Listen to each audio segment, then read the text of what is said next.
Child abuse is one of the topics many do not speak of or open up to because of the judgments they might get after opening up.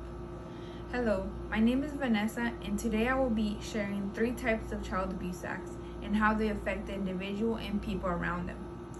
Many people do not see or hear much of child abuse cases. Well, that was my case. The most recent experience I've had regarding child abuse is while attending church groups. Many families and individuals share their hardships and what made them get closer to the church and God, of course. From those families, I have heard stories of them going through child abusive cases when they were minors. I cannot imagine how traumatizing it had been for them to experience horrible moments at such a young age. Other family members and individuals also opened up about child abusive cases from what their own kids have had the courage to share with them. Today I'm going to discuss the 3 types of child abusive acts. They are neglect, physical and emotional abuse, and sexual abuse. From these, we can learn how to detect them if we have any close minors in our life. We have now slightly gone over what we are going to talk about. Let's start with one of the more commonly seen child abuse types, neglect. Neglect has many forms to it, and it can be physically seen on a child also. Children can experience many forms of neglect. One form of neglect that can be seen will be malnourishment. Malnourishment is a person not having a healthy diet. Lacking the necessary meals for a child can suffer many consequences. From the U.S. Department of Health and Human Services, the rate of maltreated and malnourished children has risen since 2017. The same department also showed that younger age children experience higher rates of these circumstances. Another big form of neglect, from which I know that there are many, would be medical neglect. There are circumstances in which a medically diagnosed child is taken care of, but sometimes there are occurrences from the staff who is taking care of the child and do not meet their duties. Examples of this are seen with special needs children that are not taken care with respect or care at all. The fact that they have a physical impairment or are medically ill, plus the detail that they are kids, many are taken advantage of. Having neglect as our first issue for child abusive circumstances might have some of us in shock.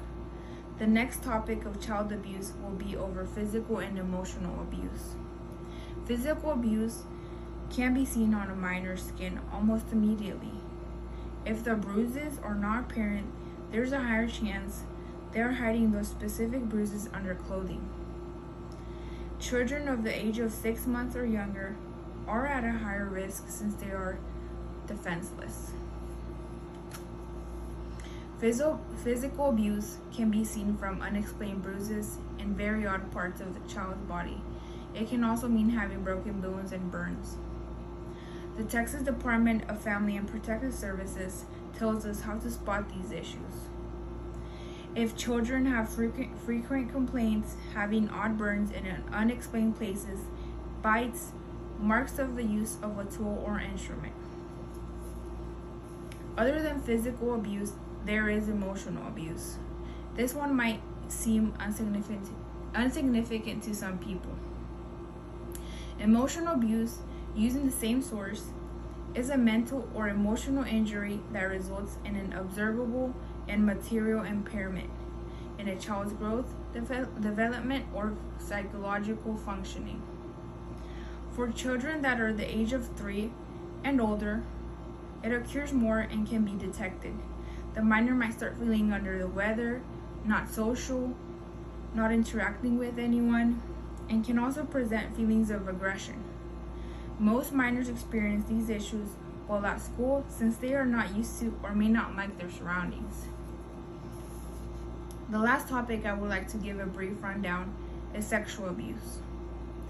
This topic can be a bit difficult to cover, but unfortunately does occur. Sexual abuse on children can be very traumatic, but can be prevented. What is sexual abuse?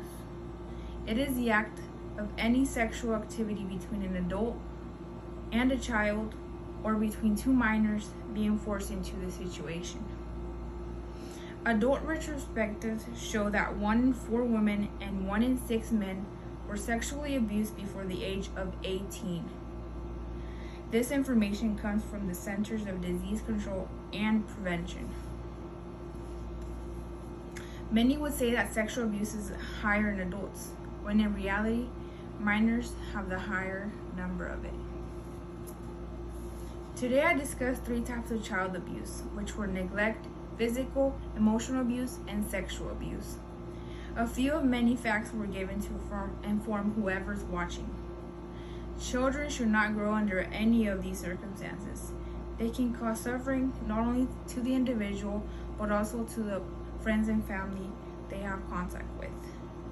Taking the best care of our minors should be the top priority, since they are the ones holding the fort for us in the future.